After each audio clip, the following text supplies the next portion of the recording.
Hi everyone and welcome back to Miranda's Laboratory. Today we're going to be exploring crystals. Most minerals occur naturally as crystals. Here are a few different varieties. These are quartz crystals. Quartz is one of the most common minerals on Earth.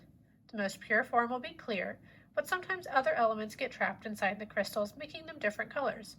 For example, this is amethyst, which is just a purple version of quartz. Back here we have a celestite crystal. And these are halite crystals, which is just a mineral version of salt.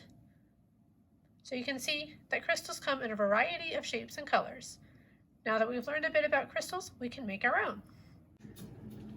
We're going to start by making fun shapes with pipe cleaners. I've made a little person, a butterfly, and a dinosaur. You need to make sure that these shapes will fit inside the jars you're going to use.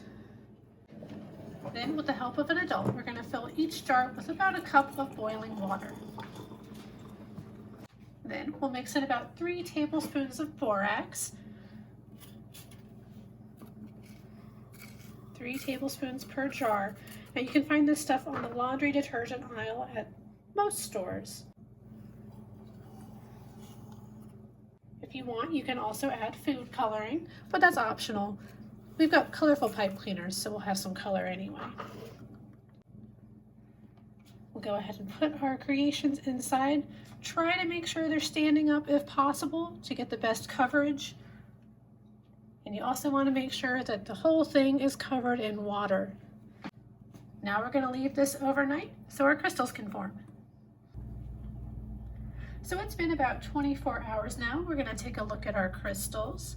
We can use something like a popsicle stick to help us get them out. Nice, we can see he's nice and sparkly. So I'm going to lay them out on a paper towel to dry for a couple hours. Let's check on our butterfly.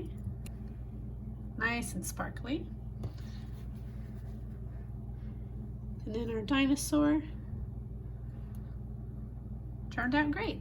So we're going to let them dry for a couple hours and then they're going to be good to go. Remember, this is something you can do at home with the help of an adult. Try using pipe cleaners or other things like shells and flowers. Happy experimenting. See you guys next time.